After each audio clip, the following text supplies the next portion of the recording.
ফার্মাসিউটিক্যালসে MPO বা medical promotion officer পদের interview পাশ করাটা কিন্তু বেশ বড় একটা চ্যালেঞ্জ। তবে কিছু কমন প্রশ্ন আর সেগুলোর উত্তর দেওয়ার কিছু কৌশল জানা থাকলে পুরো ব্যাপারটা একদম সহজ হয়ে যায়। তো এই আলোচনাতে আমরা ঠিক সেই কৌশলগুলোই ধাপে ধাপে দেখব। তাহলে আর দেরি কেন, চলুন শুরু করা যাক। হ্যাঁ, এটা ঠিক যে ফার্মা এমপিওর ইন্টারভিউতে বেশ ভালোই প্রতিযোগিতা থাকে। কিন্তু দেখুন, এটাকে একটা বাধা হিসেবে ভাবার কোনো কারণ নেই। বরং এটা নিজেকে প্রমাণের জন্য একটা চমৎকার সুযোগ। আর ঠিকঠাক প্রস্তুতি নিতে পারলে এই চ্যালেঞ্জটা কিন্তু খুব সহজেই পার করা যায়। যে কোনো ইন্টারভিউয়ের ক্ষেত্রেই কিন্তু প্রথম কয়েকটা মিনিট খুব গুরুত্বপূর্ণ, মানে ফার্স্ট ইমপ্রেশন যাকে বলে। এই সময়ই কিন্তু ইন্টারভিউয়ার একটা ধারণা তৈরি করে নেন। তাই চলুন দেখে নেওয়া যাক শুরুটা কিভাবে একদম আত্মবিশ্বাসের সাথে করা যায়। ইন্টারভিউ বোর্ডে ঢোকার পর প্রায় 99% ক্ষেত্রে প্রথম প্রশ্নটা কি হয় বলুন তো? ঠিক ধরেছেন, আপনার নিজের সম্পর্কে কিছু বলুন। প্রশ্নটা শুনতে খুব সহজ মনে হলেও এর উত্তরটা কিন্তু ভীষণ জরুরি। কারণ এই উত্তরটাই ঠিক করে দেয় আপনার ইন্টারভিউটা কোন দিকে যাবে। তাই উত্তরটা হতে হবে একদম গোছানো আর অবশ্যই সংক্ষিপ্ত। আচ্ছা, নিজের পরিচয়টা দেওয়ার জন্য একটা খুব সহজ ফর্মুলা আছে। 3টে ধাপ। প্রথমে নিজের নাম আর শিক্ষাগত যোগ্যতা। এরপর খুব ছোট করে নিজের ব্যাকগ্রাউন্ড, মানে কোথা থেকে এসেছেন বা পারিবারিক পরিচয়। আর সবশেষে, যেটা সবচেয়ে গুরুত্বপূর্ণ, আপনার ক্যারিয়ারের লক্ষ্য কী আর কেন আপনি এই ফার্মা সেক্টরে আসতে চান, এই ব্যাপারটা একদম পরিষ্কার করে বলা। দেখুন, এই উত্তরটা কিন্তু দারুণ কার্যকর। কেন? কারণ এখানে শুধু ব্যক্তিগত তথ্যই নেই, এর সাথে পেশাগত লক্ষ্যটাকেও খুব সুন্দর করে জুড়ে দেওয়া হয়েছে। আর এটা শুনলেই ইন্টারভিউয়ার বুঝবেন যে ক্যান্ডিডেট শুধু একটা চাকরির জন্য আসেননি, বরং তিনি এই সেক্টরে একটা লম্বা সময়ের জন্য ক্যারিয়ার করতে এসেছেন। ওকে, পরিচয়ের পর্ব তো গেল। এবার আসি ইন্টারভিউয়ের সেই মূল অংশে, যেখানে আপনাকে প্রমাণ করতে হবে যে এই পোস্টটার জন্য আপনিই সেরা। আর এই জায়গায় কিন্তু আপনার প্রস্তুতি আর আত্মবিশ্বাসী আসল খেলাটা খেলবে। এই প্রশ্নটা কিন্তু এমনি এমনি করা হয় না। এর একটাই উদ্দেশ্য, ইন্টারভিউয়ার আসলে দেখতে চান যে আপনি এমপিও পদের দায়িত্বগুলো সম্পর্কে কতটা জানেন, নাকি শুধু না জেনেই আবেদন করে ফেলেছেন। তাই আপনার উত্তরে কাজের পরিধি নিয়ে একটা পরিষ্কার ধারণা থাকাটা খুবই জরুরি।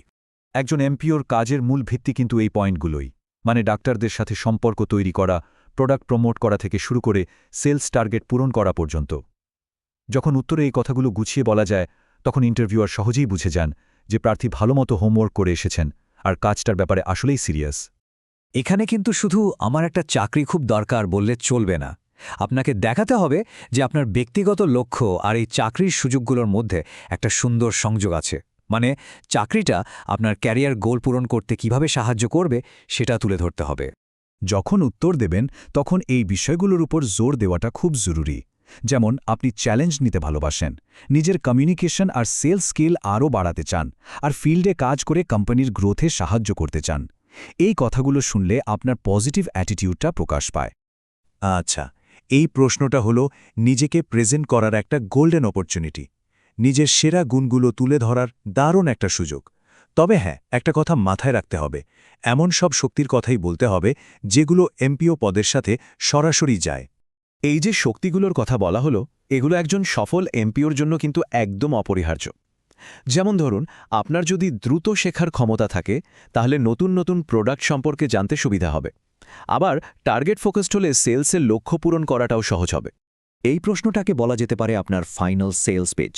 মানে এই এক উত্তরে আপনার সব শক্তি, আপনার আগ্রহ আর আপনার সম্ভাবনা সবকিছুকে একসাথে মিলিয়ে বোঝাতে হবে কেন কোম্পানি আপনাকেই বেছে নেবে। সোজা কথায় আপনাকে এটাই বোঝাতে হবে যে আপনি শুধু একজন এমপ্লয়ি হিসেবে আসছেন না, বরং কোম্পানির জন্য একটা লং টার্ম অ্যাসেট হতে চান। আপনার শেখার আগ্রহ, আপনার দায়িত্ববোধের কথা বলুন। এতেই প্রমাণ হবে যে আপনি কোম্পানির সাথে লম্বা পথ চলতে আগ্রহী।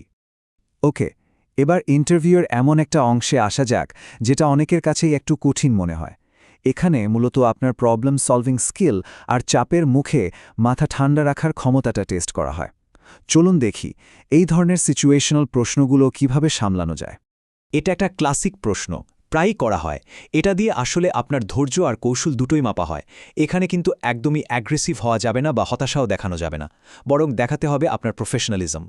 এই উত্তরটা খেয়াল করুন, এটা কিন্তু প্রফেশনালিজম আর একটা লং টার্ম স্ট্র্যাটেজির কথা বলছে। এটা থেকে এটাই পরিষ্কার হয় যে ক্যান্ডিডেট রিলেশনশিপ বিল্ড আপে বিশ্বাসী, শুধু জোর করে প্রোডাক্ট ধরিয়ে দেওয়ার ধান্দায় নেই।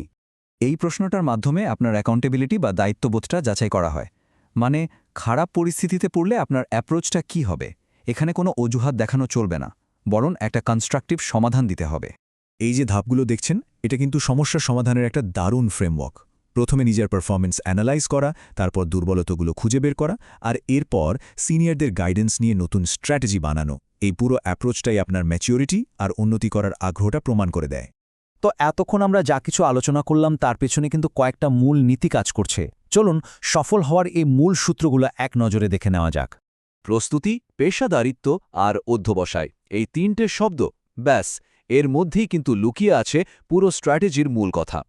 দেখুন, প্রস্তুতি আপনার আত্মবিশ্বাস বাড়াবে, প্রফেশনালিজম আপনাকে সম্মান এনে দেবে, আর পারসিস্টেন্স বা অধ্যবসায় আপনাকে কঠিন সময়ও টিকিয়ে রাখবে। একজন সাকসেসফুল এমপিও হতে গেলে এই তিনটে গুণ থাকতেই হবে। তাহলে এই কৌশলগুলো মাথায় রেখেই প্রস্তুতি শুরু করে দিন। মনে রাখবেন, আপনার পরের ইন্টারভিউটা শুধু একটা পরীক্ষা নয়, এটা আপনার কেরিয়ারের দিকে একটা বড় স্টেপ। আর আত্মবিশ্বাস নিয়ে প্রস্তুতি নিলে সফলতা আসবেই।